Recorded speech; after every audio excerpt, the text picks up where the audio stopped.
राधे राधे सभी को। हर हर महादेव। जय शिव शंकर। कैसे हो आप सभी? आशा है कि ठीक ही होंगे। तो आज हम आपके लिए लेकर आए हैं श्री शिव महापुराण का 6ठा अध्याय। कथा शुरू करने से पहले आप सभी मेरे चैनल को लाइक एंड सब्सक्राइब कर लें। तो चलिए शुरू करते हैं आज की कथा। 6वां अध्याय। नंदिकेश्वर बोले, हे योगिंद्र, पूर्व काल में एक समय भगवान विष्णु लक्ष्मी जी के साथ अपने सेवकों के साथ शेष शैया पर शयन कर रहे थे।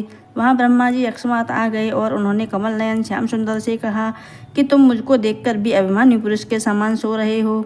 तुम कौन हो? हे पुत्र, तुम खड़े हो जाओ, मुझ स्वामी को देखो। जो मनुष्य आए हुए पूजनीय गुरु को देखकर अभिमान का आचरण करता है, उस मूर्ख शत्रु को प्रायश्चित करना चाहिए। इस बात से भगवान विष्णु को क्रोध आ गया, परंतु उसे दबाकर बोले, हे वत्स, तुम्हारा भला हो, तुम इस आसन पर बैठो। कहो, तुम्हारा मुख और नेत्र वक्र क्यों हैं? ब्रह्मा जी ने कहा, हे पुत्र विष्णु, समय के प्रभाव से मुझे महान प्रतिष्ठा मिली है। मैं जगत का बाबा और तुम्हारा रक्षक पिता हूँ। विष्णु ने कहा, यह संसार मेरे अंदर विराजमान है। तुम चोर के समान इसे अपना समझते हो। तुम मेरे नाभि कमल से उत्पन्न हुए पुत्र हो। नंदिकेश्वर ने कहा, इस प्रकार उन दोनों में परस्पर एक दूसरे से बड़ा बनने का विवाद लेकर युद्ध छिड़ गया। वे एक दूसरे को मारने को उद्यत हो गए। ब्रह्मा विष्णु लड़ने लगे और उसके वाहन गरुड़ और हंस भी परस्पर लड़ने लगे। उसी समय सब देवता विमानों में बैठ बैठकर उस युद्ध को देखने आए और पुष्पों की वर्षा आकाश से करने लगे। विष्णु क्रोध से ब्रह्मा जी के वक्ष स्थल पर बाण और अस्त्रों की वर्षा कर रहे थे। उधर ब्रह्मा जी ने विष्णु को वक्ष स्थल पर घोर बाण वर्षा कर रहे थे।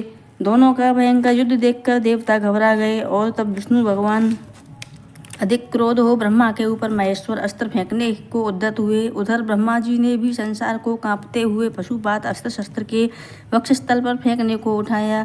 इस प्रकार ब्रह्मा विष्णु का युद्ध छिड़ गया और भयंकर युद्ध हुआ।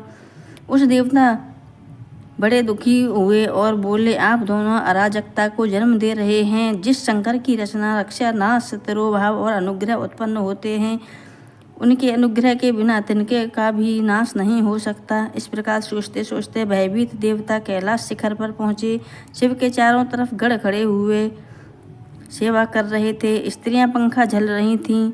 चारों वेद उनकी प्रशंसा कर रहे थे। शंकर के पास ऐसे स्वरूप को देखकर देवताओं को संतोष हुआ। शंकर ने उन देवताओं को देखकर अपने पास बुलाया और उनके प्रसन्न करते हुए गंभीर और मधुर वाणी में कहने लगे।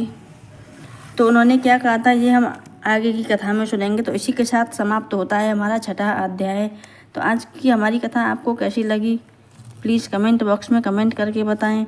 कल हम आपके लिए लेकर आएंगे आगे की कथा। तो आप सभी बोलो हर हर महादेव। जय शिव शंकर।